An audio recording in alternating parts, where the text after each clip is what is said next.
रत्नागिरी, कोल्हापूर, सोलापूर, अकोला, अमरावती, नागपूर या महाराष्ट्राच्या कानाकोपऱ्यातून तिखटाचा गोळा आणि भाकरीचा तुकडा बांधून जमलेल्या माझ्या बंधू आणि भगिनींनो, आजचा आपला सत्याग्रह अभूतपूर्व आहे.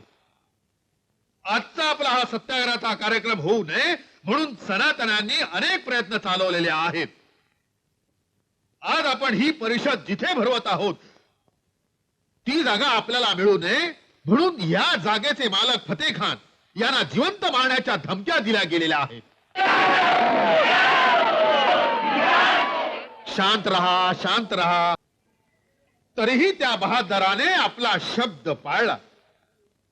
वर्तमान जगाचा नरक बनवल्याशिवाय स्वर्गसुख मिळत नाही असा सनातनांचा ठाम समज झालेला आहे. या सनातनांचे मतपरिवर्तन करण्यात वेळ घालवण्यापेक्षा आपण आपले हक्क प्रत्यक्ष कृतीनेच मिळवले पाहिजे. त्यासाठीच आजचा हा सत्याग्रह आहे. चला.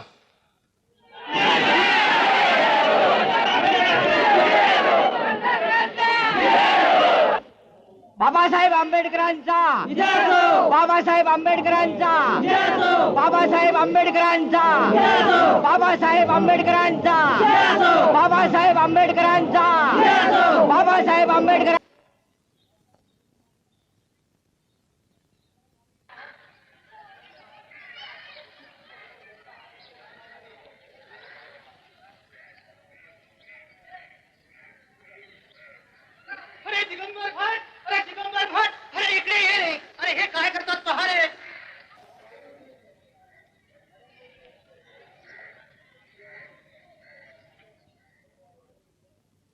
बंधू आणि भगिनींनो, स्वातंत्र्याचे हक्क भीक मागून मिळत नसतात तर ते स्वतःच्या सामर्थ्यानेच मिळवावे लागतात.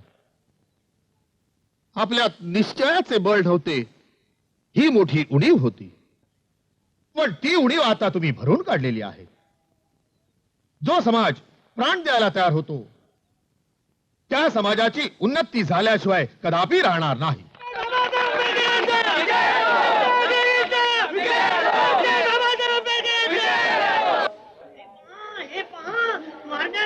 भ्रष्ट केला आहे. अरे यांच्या राणीचे डोकेच फोडले पाहिजे.